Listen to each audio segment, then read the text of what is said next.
S yes sir, thank you sir. Almost ನನ್ನ ಹೆಸರು ಸೀಮಾ ಗೊತ್ತಿದೆ, ಎಲ್ರಿಗೂ ಪರಿಚಯ ಇದೆ, ಟೆಸ್ಟ್ ಮಾಡಿ ಬರ್ತೇನೆ. ಆದ್ರೆ ಇವತ್ತು ಖುಷಿ ಆಗ್ತಾ ಇದೆ, ತುಂಬಾ ಹೆಮ್ಮೆ ಅನ್ಸ್ತಾ ಇದೆ.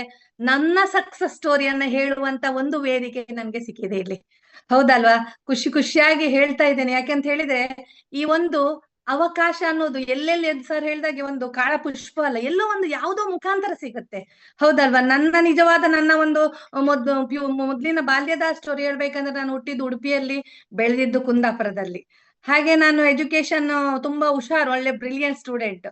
ಹಾಗೆ ಎಜುಕೇಶನ್ ಪಡಿತಾ ಒಂದು PUC ಆದ್ಮೇಲೆ ನನ್ಗೆ D.Ed ಕೋರ್ಸ್ ಸಿಕ್ತು, ನನ್ಗೆ ಟೀಚರ್ ಟ್ರೈನಿಂಗ್ ಕೋರ್ಸ್ ಆಯ್ತು. ಅಲ್ಲಿ ತನಕ 19 ಇಯರ್ಗೆ ಮ್ಯಾರೇಜ್ ಆಯ್ತು. ಮ್ಯಾರೇಜ್ ಆದ ನಂತರ ನನ್ಗೆ ಒಂದು ಸಕ್ಸಸ್ ಆಗ್ಬೇಕನ್ನುವಂಥದ್ದು ಏನೋ ಒಂದು ಎಜುಕೇಶನ್ ಟೀಚರ್, ನಂದು ಅಷ್ಟೇ ವೃತ್ತಿಯಲ್ಲಿ ನಾನು ಒಂದು ಶಿಕ್ಷಕಿ ಆಗ್ಬೇಕಷ್ಟೇ, ಒಂದು ನನ್ನ ಒಂದು ಡ್ರೀಮ್. ಹಾಗೆ ಮದ್ವೆ ಬೇಕಾಯ್ತು, ಮಕ್ಕಳಾಯ್ತು, ಇಬ್ರು ಮಕ್ಳು ಹೆಣ್ಮಕ್ಳು ಇದ್ದಾರೆ ನನ್ಗೆ. ಇವಾಗ BSc, ಒಬ್ಳು ಚಿಕ್ಕವಳು BSc ನರ್ಸಿಂಗ್ ಓದ್ತಾ ಇದ್ದಾಳೆ, ಇನ್ನೊಬ್ಳಿಗೆ ಜಾಬ್ ಆಗಿದೆ, ಅವಳು BSc ಫುಡ್ ಟೆಕ್ನಾಲಜಿ. ಹಾಗೆ ಜಾಬ್ ಆಯ್ತು. ಹಾಗೆ ಓದ್ತಾ ನಾನು ಏನ್ ಮಾಡಿದೆ ಅಂದ್ರೆ, ನನ್ಗೆ ಸ್ಕೂಲಿಗೆ ಹೋಗ್ತಾ ಇಲ್ಲ, ಯಾಕಂದ್ರೆ ಟ್ರೈನಿಂಗ್ ಆಯ್ತು. ನಂದು ಟ್ರೈನಿಂಗ್ ಆದ ತಕ್ಷಣ ನಾನು ಏನು ಸ್ಕೂಲಿಗೆ ಹೋಗ್ತಾ ಇರ್ಲಿಲ್ಲ, ಯಾಕಂದ್ರೆ ಮಕ್ಕಳು ಚಿಕ್ಕದಿದ್ರು. ಹಾಗೆ ಒಂದು 7 ವರ್ಷ ಹಾಗೆ ಇದ್ದೆ. ಆಗ ನನ್ಗೆ ಗೌರ್ಮೆಂಟ್ ಅಪ್ಲೈ ಮಾಡ್ತಿದ್ದೆ ಜಾಬಿಗೆ, ಆದ್ರೆ ಅದು ಸಿಗ್ತಾ ಇರ್ಲಿಲ್ಲ. ಹಾಗೆ ನಾನು ಏನ್ ಮಾಡ್ತಿದ್ದೆ, ಆ ಟೈಮಲ್ಲಿ ಪಾರ್ಟ್ ಟೈಮ್ ಅಲ್ಲಿ ಓದ್ತಾ ಇದ್ದೆ, ಬಿಡ್ತಿರ್ಲಿಲ್ಲ. ನಾನು ಎಜುಕೇಶನ್ ಓದುದಂದ್ರೆ ತುಂಬಾ ಇಂಟ್ರೆಸ್ಟ್ ನನಗೆ. ಓದುದು BA ಮಾಡಿದೆ, B.Ed ಮಾಡಿದೆ, MA ಇನ್ ಎಕನಾಮಿಕ್ಸ್ ಅಲ್ಲಿ ರ್ಯಾಂಕ್, ನಾನು 10th ರ್ಯಾಂಕ್. ಹಾಗೆ ಕನ್ನಡ MA ಮಾಡಿದೆ. ಹಾಗೆ ನನ್ಗೆ ಮನೆಯಲ್ಲಿ ಕೂತ್ಕೊಳ್ಳುವಂತದ್ದು ಇದಿಲ್ಲ, ಆದ್ರೂ ಏನ್ ಮಾಡ್ಲಿ, ಅನಿವಾರ್ಯ ಇತ್ತು, ಹೋಗ್ತದೆ. ಗೌರ್ಮೆಂಟ್ ಜಾಬ್ ತುಂಬಾ ಪ್ರಾಬ್ಲಮ್ ಮಾಡಿದ್ರು, ಒಂದು ಆಫೀಸಲ್ಲಿ, DDP ಆಫೀಸಲ್ಲಿ ಪ್ರಾಬ್ಲಮ್ ಆಯ್ತು. ಬೇಸರ ಆಯ್ತು, ಇಲ್ಲ, ಮೋಸ ಮೋಸ ಮೋಸ ಅಂತ ಹೇಳಿ ಸುಮ್ನೆ ಅಂದ್ರೆ ನಾನು ಏನ್ ಮಾಡಿದೆ, ಶಾಲೆಯಲ್ಲಿ ಒಂದು 2007 ಸ್ಕೂಲ್ ಹೋಗ್ಲಿಕ್ಕೆ ಸ್ಟಾರ್ಟ್ ಮಾಡಿ, ಪ್ರೈವೇಟ್ ಸೆಕ್ಟರ್ ಅಲ್ಲಿ ಟೀಚರ್ ಆಗಿ ಒಂದು ಕುದ್ದಾಂಬರದಲ್ಲಿ ಒಂದು 7 ವರ್ಷ ನಾನು ಟೀಚರ್ ಆಗಿ ವರ್ಕ್ ಮಾಡಿದೆ. ಆಮೇಲೆ ನನ್ನ ಹಸ್ಬೆಂಡ್ ಕೂಡ ಗೌರ್ಮೆಂಟ್ ಟೀಚರೇ. ನಾವು ಟ್ರಾನ್ಸ್ಫರ್ ಆಗಿ ನಾವು ಈ ಕಡೆ ಉಡುಪಿ ಈ ಕಡೆ ಬಂದ್ವಿ ನಾವು. ಹಾಗೆ ಏನಾಯ್ತು, ನಾನು ಮತ್ತೊಂದು ಸ್ಕೂಲಿಗೆ ಹೋದೆ, ಅಲ್ಲಿ ಒಂದು 13 ವರ್ಷ ಸರ್ವಿಸ್ ಮಾಡಿದೆ. ಏನು ಸ್ಕೂಲ್ ಆಯ್ತು ಮನೆ ಆಯ್ತು, ಸ್ಕೂಲ್ ಆಯ್ತು ಮನೆ. ನನಗೆ ಏನೊಂದು ಮಾರ್ಕೆಟಿಂಗ್ ಆಗ್ಲಿ ಯಾವ್ದು ಕಲ್ಪನೆ ಇಲ್ಲ, ಒಂದು ಬಾವಿಯೊಳಗೆ ನನ್ನದೇ ಒಂದು ಪ್ರಪಂಚ ಅಷ್ಟೇ. ಹಾಗೆ ಒಂದು ನನ್ಗೆ ಸೆಕ್ಟರ್ ಅವಕಾಶ ಅನ್ನೋದು ಹೇಳಿದಲ್ಲ, ನಂಗೆ ಒಂದ್ಸಲ ಹೋದಾಗ ನಂಗೆ ಒಂದು ಮಾರ್ಕೆಟಿಂಗ್ ಬಗ್ಗೆ ನಮ್ಮ ಗ್ರೇಟ್ ಅಪ್ಲೈನ್ ಆದ ಅಬ್ದುಲ್ ಅಲೀಸ್ ಅವರಿಗೆ ಜೋರಾದ ಚಪ್ಪಾಳೆ ಕೊಡ್ಲೇಬೇಕು. ಯಾಕಂದ್ರೆ ಅವಕಾಶ ಅವರಿಂದ ಬಂದಿದ್. ಮಾರ್ಕೆಟ್ ಅಂದ್ರೆ ಏನಂತ ಗೊತ್ತಿಲ್ಲ ನನ್ಗೆ. ಅವರು ನನ್ಗೆ ಒಂದು ಈ ಟೂರಿಗೆ ಹೋಗುದಲ್ಲ ಕಾನ್ಸೆಪ್ಟ್ ಇಷ್ಟ ಇತ್ತು. ಟೂರಿಗೆ ಹೋಗುದಂದ್ರೆ ಇಷ್ಟ, ಹಣ ಮಾಡುವಂತ ಉದ್ದೇಶ ಇರ್ಲಿಲ್ಲ ನಂಗೆ. ಆಗ ಹೋಗುವಾಗ ಸಿಕ್ತು ಒಂದು ಟೂರ್ ಇದಲ್ವಾ, ಹಾ ಸರಿ ನೋಡುವ ಅಂತ ಬಂದೆ.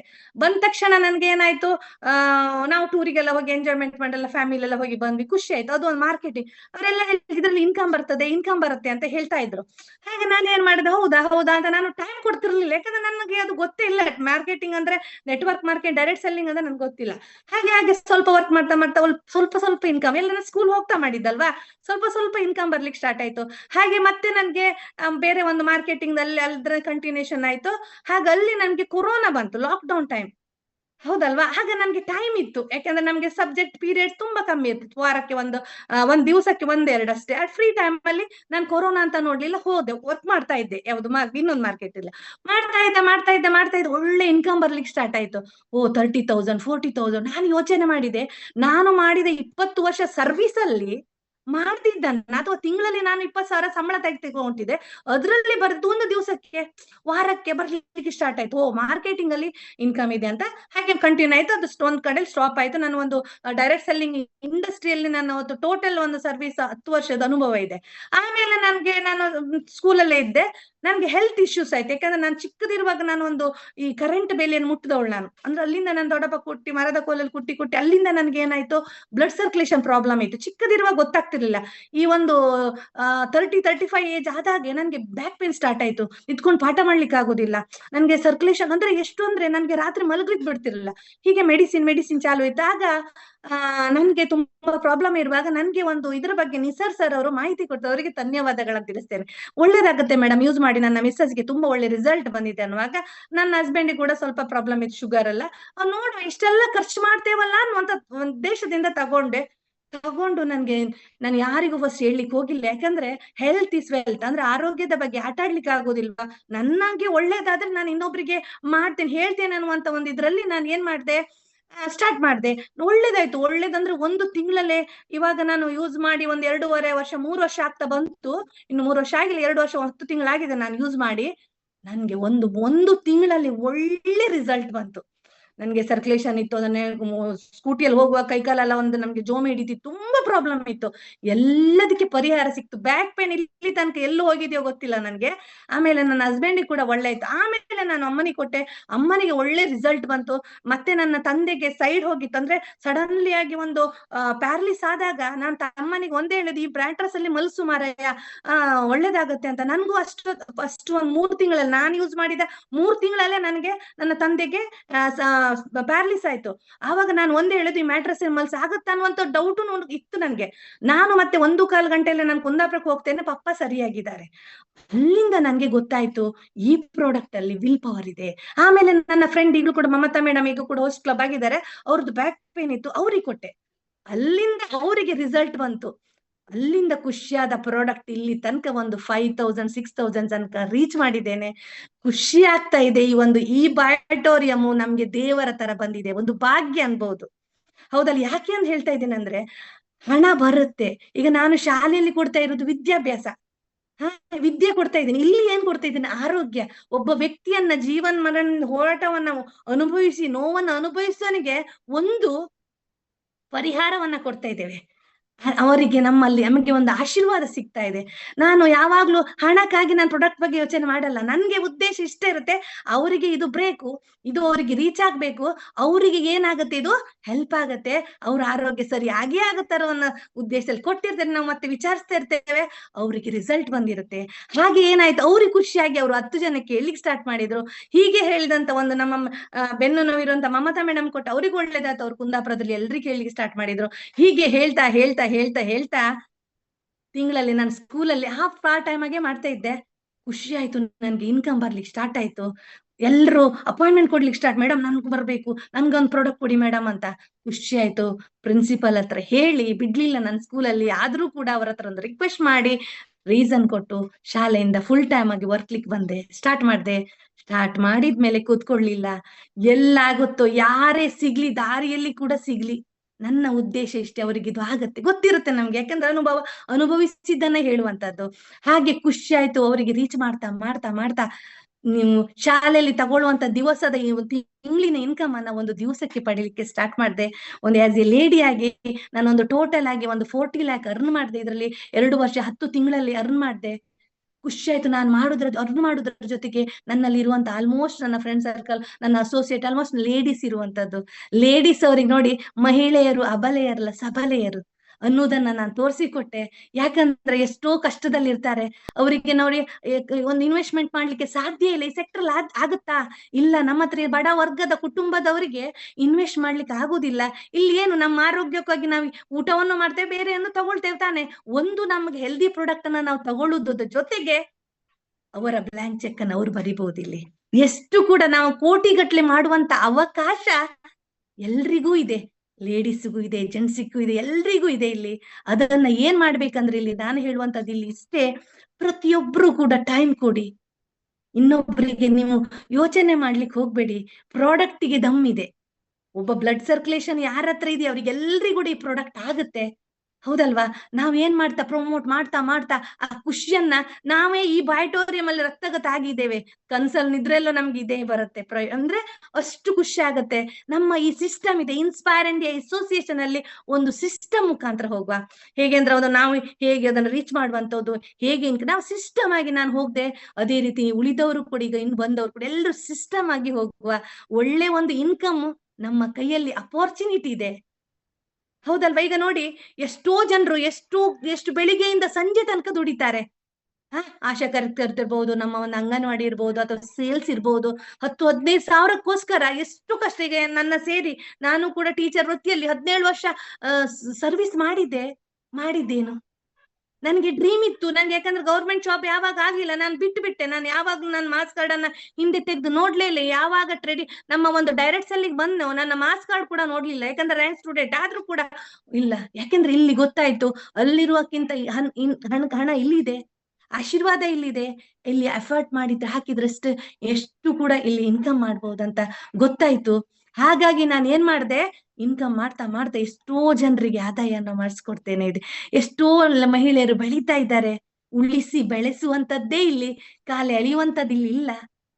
ಹೌದಲ್ವಾ? ಹಾಗಾಗಿ ಇಲ್ಲಿ ಎಷ್ಟು ಖುಷಿ ಆಗತ್ತೆ ಅಂತ ಹೇಳಿದ್ರೆ, ಎಷ್ಟೋ ಜನ ಆರೋಗ್ಯ ಸರಿಯಾದ ತಕ್ಷಣ ದೇವ್ರ ತರ ಬಂದೆ ಮಗ, ಎಷ್ಟೋ ದೇವಸ್ಥಾನದಲ್ಲಿ ದೇವ್ರ ಹತ್ರ ಬೇಡ್ಕೊಂಡು ಬರ್ಲೋರು ನಾನ್ ಸಿಕ್ಕಿರ್ತೇನೆ ಅವರಿಗೆ. ಎಷ್ಟು ಖುಷಿ ಆಗತ್ತೆ ಅಂತ ಹೇಳಿದ್ರೆ ಹೇಳುವಾಗ, ಅವರಿಗೆ ನಾನ್ ಸಿಕ್ಕಿರ್ತೇನೆ, ಅದ್ರ ಬಗ್ಗೆ ಮಾಹಿತಿ ಕೊಟ್ಟಿರ್ತೇನೆ. ಅವರು ಮತ್ತೆ ಒಂದು ಸ್ವಲ್ಪ ದಿವಸ ಮಗ ನೀನ್ ನಂಗೆ ಸಿಕ್ಕಿದೀಯಾ, ಒಳ್ಳೇದಾಯ್ತು ಅನ್ನುವಂತ ಆಶೀರ್ವಾದ ಇಲ್ಲಿ ಮಾಡ್ತಾರೆ. ನೀವೆಲ್ರೂ ಕೂಡ ಇಲ್ಲಿ ನೋಡಿ, ಎರಡೂ ಇದೆ, ಆದಾಯ ಇದೆ, ಆಶೀರ್ವಾದ ಇದೆ. ಹೌದಲ್ವಾ? ಎರಡೂ ಕೂಡ ಇಲ್ಲಿ ಇದೆ. ಇಲ್ಲಿ ಇನ್ವೆಸ್ಟ್ಮೆಂಟ್ ಇಲ್ಲ, ಝೀರೋ ಇನ್ವೆಸ್ಟ್ಮೆಂಟ್. ನಾವು ಲಕ್ಷಗಟ್ಲೆ ಹಾಕ್ಬೇಕಿದ್ಯಾ? ಇಲ್ಲ. ಹಾಗಾಗಿ ನಾವ್ ಏನ್ ಮಾಡ್ಬೇಕು, ನಮ್ಮದು ಇಲ್ಲಿ ಏನು ಯಶಸ್ಸಿಗೆ ನಾವೇ, ಹೌದಲ್ಲ, ಸಕ್ಸಸ್ಸಿಗೆ ನಾವೇ ಕಾರಣ.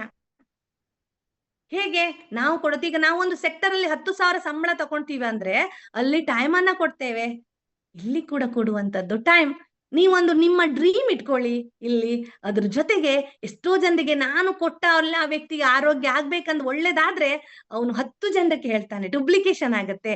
ಈ ಸಿಸ್ಟಮ್ ಇನ್ಸ್ಪೈರ್ ಇಂಡಿಯಾ ಅಸೋಸಿಯೇಷನ್ ಅಲ್ಲಿ ನೋಡಿ ಎಷ್ಟು ಒಳ್ಳೆ ಟ್ರೈನಿಂಗ್ ಇರುತ್ತೆ, ಎಷ್ಟು ಅತ್ಯದ್ಭುತ ಸಿಸ್ಟಮ್. ಅದನ್ನ ನೀವು ಝೂಮ್ ನೋಡಿ ಡೈಲಿ ನಿಮ್ಗೆ ಗೊತ್ತಾಗುತ್ತೆ.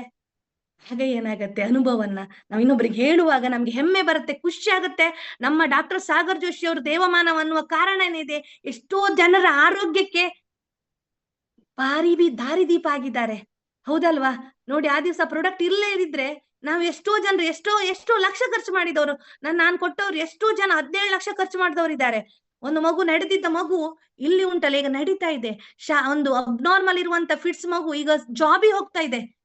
ಅರ್ಥ ಮಾಡ್ಕೊಳ್ಳಿ, ಖುಷಿ ಆಗ್ತಾ ಇದಿಲ್ವಾ? ನಾವೊಂದು ಎಷ್ಟೋ ಜನರಿಗೆ ನಮ್ಮ ಹೆಸರನ್ನ, ಈಗ ಸ್ಕೂಲಲ್ಲಿ ಇದ್ರೆ ಟೀಚರ್ ಅಷ್ಟೇ, ಒಂದು ಪೇರೆಂಟಿಗೆ ನಾನ್ ಟೀಚರ್. ಅದೇ ಇಲ್ಲಿ ಎಷ್ಟೋ ಜನರು ನಮ್ಮನ್ನು ಗುರುತಿಸಿದ್ದಾರೆ. ಅದು ಅವಕಾಶ ಇರುವುದಂತ ಇಲ್ಲಿ ಟ್ರೆಡಿಷನಲ್ ನಮ್ಗೆ ಬಿಸ್ನೆಸ್ ಅಲ್ಲಿ ಅಲ್ಲ, ಮಾರ್ಕೆಟಿಂಗ್ ಅಲ್ಲಿ. ಅರ್ಥ ಮಾಡ್ಕೊಳ್ಳಿ, ಡೈರೆಕ್ಟ್ ಸೆಲ್ಲಿಂಗ್ ಇಂಡಸ್ಟ್ರಿ ಒಳ್ಳೆ ಒಂದು ಇಂಡಸ್ಟ್ರಿ ಅಂತ. ಯಾಕೆಂದ್ರೆ ನನ್ಗೆ ಗೊತ್ತಿರ್ಲಿಲ್ಲ ಡೈರೆಕ್ಟ್ ಸೆಲ್ಲಿಂಗ್ ಇಂಡಸ್ಟ್ರಿ ಇದೆಯಂತಾನೆ ಗೊತ್ತಿರ್ಲಿಲ್ಲ. ಪಾಠ ಓದಿದಷ್ಟೇ, ಅದು ಅನುಭವವನ್ನ ಇಲ್ಲಿ ಗೊತ್ತಾಯ್ತು. ಈ ಬಯೋಟೋರಿಯಂ ಅನ್ನುವಂಥದ್ದು ಒಳ್ಳೆ ಒಂದು ವೇದಿಕೆ, ಹೌದಲ್ವಾ? ಒಳ್ಳೆ ಒಂದು ನೋಡಿ, ಸಕ್ಸಸ್ಸಿಗೆ ನಾವು ಸೂತ್ರಧಾರರು ನಾವೇ, ಫೇಲ್ಯೂರ್ಗೆ ಸೂತ್ರಧಾರರು ನಾವೇ. ಆದ್ರಿಂದ ನಾವು ಎಲ್ಲರೂ ಕೂಡ ಸಕ್ಸಸ್ ಆಗ್ಲೇಬೇಕು. ಈಗ ಈ ಒಂದು ಸಕ್ಸಸ್ಸಿಗೆ ನನ್ನ ಎಲ್ಲ ಅಸೋಸಿಯೇಟ್ ಅವರಿಗೆ, ಯಾಕೆಂದ್ರೆ ಅವರು ಕೂಡ, ಅವರ ಪಾತ್ರ ಕೂಡ ಇದೆ. ಅವ್ರು ಹೇಗೆ ಅವರನ್ನ ಬೆಳೆಸುವಲ್ಲಿ ನಾನು ಹೇಗೆ ಯಶಸ್ಸು, ಅವ್ರು ನನ್ನನ್ನು ಬೆಳೆಸುವಲ್ಲಿ ಕೂಡ ಅವರಿಗೆ ನಾನು ಚಿರಋಣಿಯಾಗಿರ್ತೇನೆ. ಅದರ ಜೊತೆಗೆ ನನ್ಗೆ ಒಂದು ಅಪಾರ್ಚುನಿಟಿ ಕೊಟ್ಟ ಅಬ್ದುಲ್ ಅಲಿ ಸರ್ ಅವರಿಗೂ ಕೂಡ ತುಂಬಾ ಹಾರ್ಟ್ಲಿ ನಾನು ಚಿರಋಣಿಯಾಗಿರ್ತೆ. ಅದ್ರ ರೀತಿ ಬ್ಯಾಕ್ ಬೋನ್ ಸಪೋರ್ಟ್, ಯಾವುದೇ ಒಂದು ಸಕ್ಸಸ್ ಅಲ್ಲಿ ಗುರು ಇರ್ಬೇಕಂತೆ, ಮಾರ್ಗದರ್ಶನ ಏನು ಇದ್ರು ನಾನು ಅವ್ರ ಹತ್ರ ಕೇಳ್ತಾ. ನಮ್ಮ ಫೌಂಡರ್ ಆಗಿರುವಂತ Nisar sir, Yashodhar sir, Dinakar sir ಅನ್ನು ಸ್ಮರಿಸ್ತೇನೆ. ಯಾಕಂದ್ರೆ ಈ ಒಂದು ಸಕ್ಸಸ್ಸಿಗೆ ನಾನು ಒಂದು ಇಂಡಿಗೋ ಕ್ಲಬ್ ಆಗ್ಲಿಕ್ಕೆ ಕಾರಣೀಭೂತ ಎಲ್ಲದೂ ಕೂಡ ಸಿಸ್ಟಮ್. ಅದೇ ರೀತಿ ಫೌಂಡರ್ ಕೂಡ ನಾನು ಧನ್ಯವಾದಗಳನ್ನ ತಿಳಿಸ್ತಿದ್ದೆ. ನಾನು ಹೇಳುವಂತದ್ದು ಎಲ್ರಿಗೂ ಇಷ್ಟೇ, ಲೇಡೀಸ್, ಮಹಿಳೆಯರು, ಇಲ್ಲಿಗೆ ಒಂದು ನನ್ನ ಕಿವಿ ಮಾತು, ಎಲ್ರಿಗೂ ಕೂಡ ಈ ಒಂದು ವೇದಿಕೆಯನ್ನ ಉಪಯೋಗಿಸ್ಕೊಳ್ಳಿ, ನಿಮ್ಮ ಟೈಮ್ ಅನ್ನ ಕೊಡಿ, ನೀವು ಇಲ್ಲಿ ಅದನ್ನ ಶೇರ್ ಮಾಡಿ. Share the product, take the benefit, ಅಷ್ಟೇ ಇಲ್ಲಿರುವಂತದ್ದು. ಉಪಯೋಗಿಸಿ ಎಷ್ಟೋ ಜನರಿಗೆ ಆರೋಗ್ಯವನ್ನು ಕೊಡುವ, ಒಳ್ಳೆ ಸುಸಜ್ಜಿತ ಸಮಾಜವನ್ನ, ಒಳ್ಳೆಯ ರಾಷ್ಟ್ರವನ್ನ, ಒಳ್ಳೆಯ ಕುಟುಂಬವನ್ನ ಮಾಡ್ಲಿಕ್ಕೆ ನಮ್ಮಿಂದ ಸಾಧ್ಯ ಇದೆ. ಖಾಲಿ ಡಾಕ್ಟರ್ ಅಲ್ಲ, ನಾವು ಡಾಕ್ಟರ್ ಆಗದಿದ್ರೂ ಕೂಡ ನಮ್ಮ ಹತ್ರ ಸಾಧ್ಯ ಇದೆ. ಹೌದಲ್ವಾ? ಎಲ್ರೂ ಕೂಡ ಒಳ್ಳೆ ಇನ್ಕಮ್ ಮಾಡುವ. ಈ ಬಯೋಟೋರಿಯಂ ಅನ್ನೋದು ದೇವಮಾನವ ಕೊಟ್ಟಿರುವ ಇಲ್ಲಿ ನಮ್ಗೆ ಒಳ್ಳೆ ಒಂದು ವೇದಿಕೆ. ಅದನ್ನ ನಾವ್ ಏನ್ ಮಾಡುವ, ಯುಟಿಲೈಸ್ ಮಾಡುವ, ಒಳ್ಳೆ ಸಿಸ್ಟಮ್ ಆಗಿ ನಾವು ಹೋಗುವ. ಯಾಕಂದ್ರೆ ನಾವು ಸಿಸ್ಟಮ್ ಆಗಿ ಹೋದ್ರೆ ಮಾತ್ರ ಬೆಳಿಲಿಕ್ಕೆ ಸಾಧ್ಯ ಇರುತ್ತೆ. ಈ ಬಯೋಟೋರಿಯಂ ಎಷ್ಟೋ ಜನ ಸಕ್ಸಸ್ ಆಗಿದ್ದಾರೆ. ಅವರ ಸಕ್ಸಸ್ ಸ್ಟೋರಿ ನಿಮ್ಗೆ ಕೇಳಿದಾಗ ಖುಷಿ ಆಗತ್ತೆ. ನನ್ನ ಜೀವನ ಕೂಡ ನನ್ಗೆ ಯಾವ್ದು ಹಣಕಾಸಿನ ತೊಂದರೆ ಇರ್ಲಿಲ್ಲ, ಆದ್ರೆ ನಂಗೆ ಇಂಡಿಪೆಂಡೆಂಟ್ ಆಗ್ಬೇಕಿತ್ತು. ಡಿಪೆಂಡ್ ಆಗ್ಲಿಕ್ಕೆ ನನ್ಗೆ ಇಷ್ಟ ಲೈಫ್ ಅಲ್ಲಿ ಸಣ್ಣದಿಂದ ನಾನು ಇಂಡಿಪೆಂಡೆಂಟ್ ಆಗಿ ಬದುಕುದವಳು. ಇಲ್ಲಿ ಇಂಡಿಪೆಂಡೆಂಟ್ ಆದೆ, ತಿಂಗಳಿಗೆ ಇಷ್ಟು ಇನ್ಕಮ್ ಮಾಡಿದೆ. ಇವಾಗ 1-2 ಕಾರನ್ನ ಮೇಂಟೈನ್ ಮಾಡ್ತಾ ಇದ್ದೇನೆ. ಸ್ಕೂಟಿ ನಾನೇ ತಕೊಂಡೆ, 3 ಸ್ಕೂಟಿ ಇದೆ ನನ್ನ ಹತ್ರನೇ. ಯಾರ ಹತ್ರನು ಹಣವನ್ನ ನಾನು ಯಾವತ್ತೂ ಅಂಗಲಾಚಿಲ್ಲ. ಕೊಡುವಂತವ್ರಾಗ್ತೇವೆ ನಾವು, ತಗೊಳ್ಳುವಂತವ್ರಾಗ್ತಾ ಇಲ್ಲ ಈಗ. ಹಾಗಾಗಿ ಖುಷಿ ಇದೆ, ಹೆಮ್ಮೆ ಇದೆ. ಇಲ್ಲಿ ನಾನು ಕೋಟಿಯನ್ನ ಮಾಡಿಯೇ ಮಾಡ್ತೇನೆ. ಅದ್ರ ಜೊತೆಗೆ ಇಲ್ಲಿ ಇರುವಂತ ಖುಷಿಯಾಗಿದ್ದಂತ 766 ಜನ ಇದ್ದೀರಿ. ನೀವೆಲ್ರೂ ಕೂಡ ಇವತ್ತಿಂದ ನಿಮ್ಮ ಸಕ್ಸಸ್ಸಿಗೆ ಈ ಬಯೋಟೋರಿಯಂ ಅಲ್ಲಿ ಎಲ್ರೂ ಕೂಡ ನಾವು ಕರೋಡ್ಪತಿಗಳಾಗುವ. ಸಾಧನೆಯನ್ನ ಮಾಡುವ ಮಾರ್ಕೆಟ್, ನಮ್ಮ ಡೈರೆಕ್ಟ್ ಸೆಲ್ಲಿಂಗ್ ಅಲ್ಲಿ ಎಷ್ಟೊಂದು ನಮ್ಮ ಫೋಟೋ, ನಮ್ಮ ಹೆಸರು, ನಮ್ಮ ಒಂದು ಸಮಾಜದಲ್ಲಿ ನಾವು ಗುರುತಿಸುವಂತ ವ್ಯಕ್ತಿಗಳಾಗೋಣ ಅಂತ ಹೇಳ್ತಾ, ನನ್ನನ್ನು ಇಷ್ಟು ತನಕ ಬೆಳೆಸಿದ ನನ್ನ ಕುಟುಂಬಕ್ಕೂ ಕೂಡ, ನನ್ಗೆ ಇಷ್ಟು ಸಪೋರ್ಟ್ ಆಗಿರೋ ನನ್ನ ಮಕ್ಕಳು, ಹಸ್ಬೆಂಡ್ ಎಲ್ರಿಗೂ ಕೂಡ, ಫೌಂಡರ್ ಇರ್ಬೋದು, ನಮ್ಮ ಅಪ್ಲೈನ್, ಗ್ರೇಟ್ ಅಪ್ಲೈನ್ ಎಲ್ರಿಗೂ ಕೂಡ ವಂದಿಸುತ್ತಾ, ಇಷ್ಟು ಹೊತ್ತು ನನ್ನ ಒಂದು ಮಾತನ್ನ ಕೇಳ್ತಾ, ಪೇಶನ್ಸ್ ಅಂತ ಕೇಳ್ತಾ ಇದ್ದಂತ ಎಲ್ಲ ನನ್ನ ಒಂದು ಈ ಬಾಯ್ಟೋರಿಯಂ ಫ್ಯಾಮಿಲಿಗೆ ಆತ್ಮೀಯ ಆತ್ಮೀಯ ಆತ್ಮೀಯ ಧನ್ಯವಾದಗಳನ್ನ ತಿಳಿಸ್ತಾ, ನನ್ನ ಒಂದು ಸಕ್ಸಸ್ ಸ್ಟೋರಿಗೆ ಇನ್ನು ನೆಕ್ಸ್ಟ್ ಮುಂದೆ ಕೂಡ ಬರ್ತೇನೆ, ಒಳ್ಳೆ ಒಂದು ಇನ್ನೊಂದು ಸಕ್ಸಸ್ ಆಗ್ತಾ ಇನ್ನೊಂದು ಖುಷಿಯಲ್ಲಿ ನಾನು ಮಾತಾಡ್ತೇನೆ ಅಂತ ಹೇಳ್ತಾ, ಎಲ್ರಿಗೂ ಕೂಡ ಧನ್ಯವಾದಗಳನ್ನ ತಿಳಿತೆ. ಸಕ್ಸಸ್ ಅವಕಾಶವನ್ನು ಸಿಕ್ಕಿದೆ, ನಾವು ಅದನ್ನ ಉಳಿಸಿ ಬೆಳೆಸೋಣ, ಎಲ್ಲರೂ ಸಕ್ಸಸ್ ಆಗೋಣ. Thank you so much, love you so much. Okay, ಮಾತಿಗೆ